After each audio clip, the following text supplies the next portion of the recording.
जय संविधान, जय भीम, महात्मा गांधी की जय, गोडसे मुर्दाबाद। देखिए, आज की तारीख में भारतीय जनता पार्टी सरकार की नीति क्या है? उनकी नीति है कि आपको इतना ज्यादा समस्याओं में उलझा दो कि आप असली समस्याओं से विमुख हो जाएं और अपनी परेशानियों को दूर करने में लग जाएं। और ये 2014 से लगातार चल रहा है। नोटबंदी हुई, हम लोग समस्याग्रस्त हो गए, लाइनों में लग गए।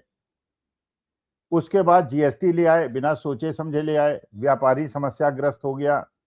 चार्टेड अकाउंटेंट को ढूंढो, रिकॉर्ड रखो, कैसे करो कैसे ना करो, खर्चे बढ़ गए, वो समस्याग्रस्त हो गया। उसके बाद कोविड के अंदर जैसा मिसमैनेजमेंट हुआ, ऑक्सीजन सिलेंडर नहीं मिले, दवाइयां नहीं मिली, कई गुने दामों पे ऑक्सीजन सिलेंडर दवाइयां मिली, लोग समस्याग्रस्त हो गए, लोग अपनी समस्याओं को भूल गए और अपनी मूल समस्याओं में उलझ गए।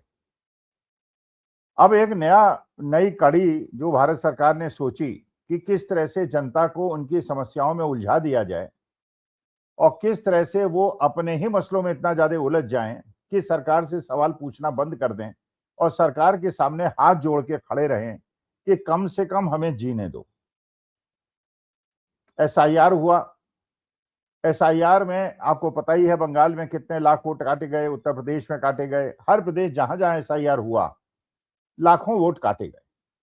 और ये कह के काटे गए कि बहुत सारे रोहिंग्या आ गए हैं, बांग्लादेशी रेफ्यूजीज आ गए हैं, लेकिन जहां जहां इलेक्शन हुआ तभी तक वहां उसकी बात हुई।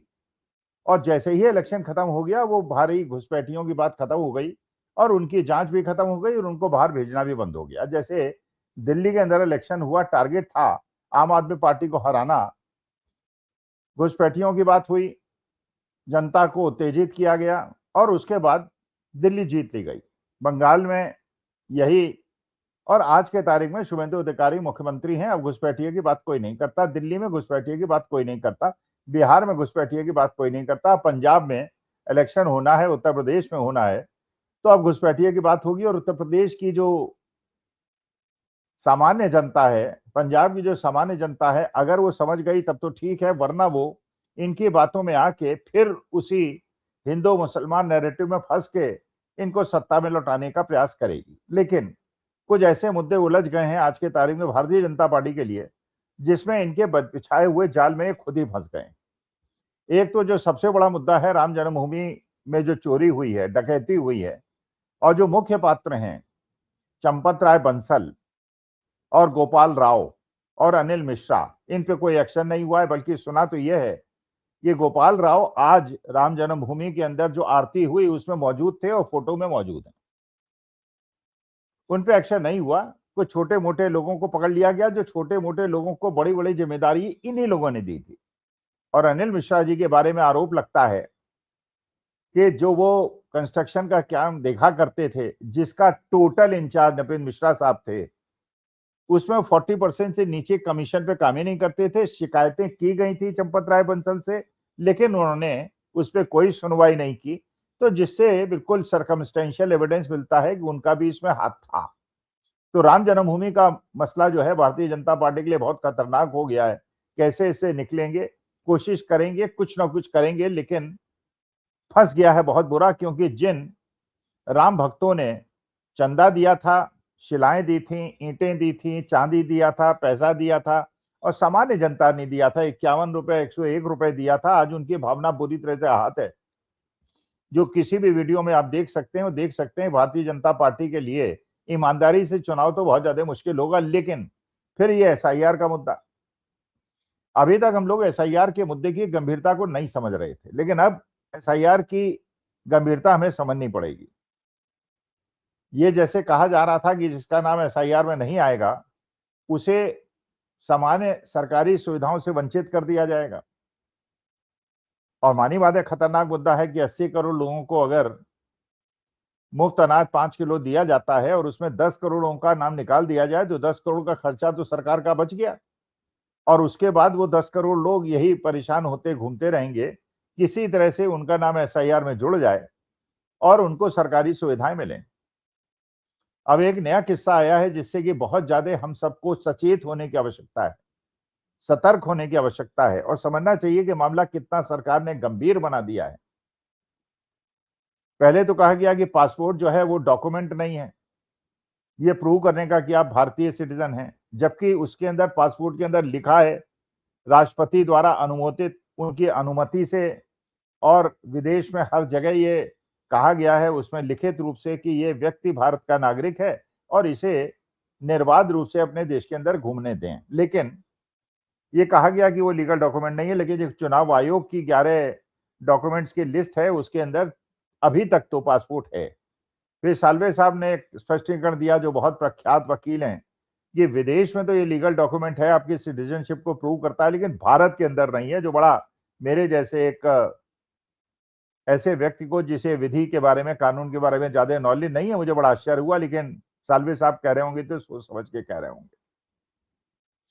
फिर एक नया ऐसा मसला सामने आया है जिससे आपकी आंखें खुली की खुली रह जाएंगी और आप स्तब्ध रह जाएंगे सुनकर। बंगाल के अंदर दी टेलीग्राफ के पूर्व संपादक वहां पे बंगाल के अंदर 30 साल से रह रहे हैं। मूलतः राजगोपाल जी ये मूलतः केरला के रहने वाले हैं, लेकिन पिछले 30 साल से ये बंगाल में रह रहे हैं और अभी तक पिछले 30 साल में जितने भी इलेक्शंस हुए हैं उसमें इन्होंने वोट दिया है। केरला में उनके पिताजी गांधी प्रतिष्ठान में बड़े उच्च पद पे थे और प्रख्यात व्यक्ति थे, अच्छे सोशल वर्कर थे, और इनकी माता जी ने भी वहां पे सब स्कूलिंग वगैरह की थी केरला के अंदर, और 30 साल से टालीगंज में बंगाल के अंदर रहते हैं। लेकिन जब एसआईआर की गई बंगाल के अंदर तो इनका नाम काट दिया गया, एसआईआर में इनका नाम इंक्लूड नहीं किया, जबकि जो लिस्ट मांगी गई थी जिसमें एक उसमें डॉक्यूमेंट है हाई स्कूल का सर्टिफिकेट, उन्होंने अपना मेट्रिकुलेशन का सर्टिफिकेट लगाया था, लेकिन उसको अस्वीकार कर दिया गया और उनका एसआईआर में नाम काट दिया गया। और वास्तविकता में मानी बात है, दी टेलीग्राफ के एडिटर भारतीय जनता पार्टी के सपोर्टर तो थे नहीं, तो उनका शायद भारतीय जनता पार्टी को लगा हो कि वोट इंक्लूड करना उनके लिए नुकसानदायक है, वोट काट दिया गया। अच्छा, समस्या यहीं तक नहीं, वो रिप्रेजेंटेशन करते रहे, वो केरला गए, अपनी माता जी के गांव गए, उसके उनके स्कूल का सर्टिफिकेट निकाला, जबकि उनकी खुद ही उम्र 50 साल से ऊपर की है। तो भाई जो आदमी 50 साल से ऊपर उम्र का है और जिसके हाई स्कूल सर्टिफिकेट है, जिसके पास पासपोर्ट है, उसका एसआईआर से नाम काट देने की बात तो समझ में आती नहीं। भाई छोटे बच्चे तो समझ में आता है कि जिनका जन्म 2003 के बाद हुआ है, उनकी बात तो समझ में आती है कि माता पिता का एसआईआर में नाम दिखाओ या उनके बोनाफाइडी को प्रूव करो। लेकिन जो व्यक्ति खुद 50 साल से है और 5-6 इलेक्शन में वोट डाल चुका है, उसका नाम एसआईआर में काट देना तो बात समझ में आई नहीं। अच्छा, अब इनके साथ मुश्किल क्या हुई कि इनके पास पासपोर्ट है पिछले 15 साल से। आपको पता ही है कि पासपोर्ट की एक वैलिडिटी होती है, ईयर ऑफ वैलिडिटी होती है, और उसके बाद उसको रिन्यू कराना होता है। जब वो अपने पासपोर्ट को रिन्यू कराने गए तो वहां पुलिस विभाग ने उनसे कहा कि आपका वेरिफिकेशन इसलिए नहीं कर सकते हम क्योंकि आपका नाम एसआईआर में नहीं है, क्योंकि पासपोर्ट जो है एक्सटर्नल अफेयर मिनिस्ट्री देती है और पासपोर्ट मिलने से पहले बड़ा सघन अभियान होता है। पुलिस आपके घर आती है, आपके मोहल्ले के लोगों से पूछती है कितने साल से आप हैं और कहाँ रहते हैं और क्या आपकी विश्वसनीयता है और कैसे आप नागरिक हैं, उसके बाद ही आपको पासपोर्ट मिलता है। लेकिन जब पुलिस ने ही इनकार कर दिया तो अब इनका पासपोर्ट भी नहीं है, विदेश में नहीं जा सकते। अच्छा, पासपोर्ट की स्थिति आप जानते ही हैं कि जब बहुत एक्सट्रीम कोई ऐसा क्रिमिनल मामला होता है जहां पे आदमी पे ये होता है कि विदेश न चला जाए, देश को छोड़ के न चला जाए, तो उसका पासपोर्ट इंपाउंड होता है और कोर्ट की परमिशन ही से ये सब कुछ होता है। लेकिन यहाँ पर बिना किसी क्रिमिनल केस के, बिना किसी कोर्ट के इंटरवेंशन के, केवल एसआईआर के माध्यम से उनका नाम एसआईआर में नहीं डाला गया, और एसआईआर में क्योंकि नहीं डाला गया तो उनका नाम, उनको पासपोर्ट भी इशू नहीं किया गया, विदेश पे नहीं जा सकते। अच्छा चलिए, ये तो वेल ऑफ आदमी है, लेकिन जो नीचे स्तर का आदमी है उसकी सारी सोशल वेलफेयर की स्कीमें भी खत्म हो गई। तो हम जैसे लोग, जैसे मैं, हमारे यहाँ भी एसआईआर हो रही है। भाई मैं भी सन 52 मेरा जन्म हुआ है, 67 में हाई स्कूल किया, 69 में इंटरमीडिएट किया, 73 में इंजीनियरिंग किया, लगातार सरकारी नौकरी में रहा, नौकरी करते रहे। मेरे पिताजी यूनिवर्सिटी में प्रोफेसर थे, ग्रैंडफादर इंस्पेक्टर ऑफ स्कूल्स थे। लेकिन मेरे पास जो डॉक्यूमेंट्स हैं वो डॉक्यूमेंट्स हाई स्कूल का सर्टिफिकेट है और पासपोर्ट है, बाकी भी है, लेकिन ये दो डॉक्यूमेंट्स तो हैं ही और ये चुनाव आयोग की प्रक्रिया में है। लेकिन अगर लॉजिकल डिस्क्रिपेंसी के नाम से मेरा नाम काट दिया जाएगा और पासपोर्ट भी मेरा खत्म कर दिया जाएगा, उसकी वैलिडिटी को खत्म कर दिया जाएगा, उसको एक्सटेंड नहीं किया जाएगा, तो मानी बात है कि मेरा भी बिना किसी क्रिमिनल केस के विदेश जाने की सुविधाओं से मैं वंचित हो जाऊंगा। और इस तरह से सारे वो लोग जो आज के तारीख में सरकार से प्रश्न पूछते हैं, उनको बिना लीगल इंटरवेंशन के, बिना क्रिमिनल केसेस के विदेश जाने से रोक दिया जाएगा। और ये काम होम मिनिस्ट्री करेगी, एक्सटर्नल अफेयर मिनिस्ट्री नहीं करेगी। तो ये जो दी टेलीग्राफ के एडिटर राजगोपाला जी के साथ हुआ है, ये हमारे बहुत सारे लोगों के साथ हुआ होगा। आपको पता ही है, हाई कोर्ट के जजेस के साथ हुआ है, क्लास 1 गस्टेड ऑफिसर्स के साथ हुआ है, बहुत सारे लोगों के साथ हुआ है। और उसके बाद आप दौड़ते फिरते रहेंगे। जो देश के इस समय ज्वलंत मुद्दे हैं, जिसमें नीट पेपर लीक हो रहा है, जिसके बारे में कॉकरोच जनता पार्टी और कांग्रेस पार्टी लगातार सड़क पे है, राम जन्मभूमि में चोरी के बारे में हो रहा है, भागीरथ चौधरी का राजस्थान के अंदर खुद ही 1 करोड़ रुपए लेना हो रहा है, मोहन यादव का मध्य प्रदेश के अंदर खुद ही पहले लैंड को खरीदना, फिर वहां डेवलपमेंट प्लान से अप्रूव करना, फिर उसको दाम बढ़ा के उसको बेचना और फायदा पहुंचाना, ये सारी चीजें हो रही हैं। उस समय हमें आपको अपने अपने मुद्दों में उलझा के सरकार के सामने नतमस्तक करने का जो कार्यक्रम सरकार चला रही है, इससे हम कैसे बचेंगे और कैसे हमारे देश के अंदर संविधान की अवहेलना हो रही है, लोकतंत्र की अवहेलना हो रही है, और किस प्रकार से हमें अपने ही मुद्दों में उलझाया जा रहा है, इसके बारे में मैं आपका ध्यान आकर्षित करना चाहता था। आप राजगोपाला जी का केस जो वेस्ट बंगाल के अंदर हुआ है, कि वो आदमी 30 साल से बंगाल के अंदर रह रहा है, पूरी उसकी पेरेंटेज सरकार के सामने है, लेकिन इसके बावजूद उसे वोटिंग का अधिकार नहीं है। और क्योंकि उसे वोटिंग का अधिकार नहीं है, इसलिए उसे पासपोर्ट से विदेश जाने का भी अधिकार नहीं है और उसका पासपोर्ट भी एक्सटेंड नहीं हो रहा है। ऐसी ही समस्याओं में हम आपको उलझाकर सरकार किस प्रकार से हमें असली मुद्दों से भटकाएगी, ये आपके साथ भी हो रहा होगा, लेकिन आपको महसूस नहीं हो रहा है।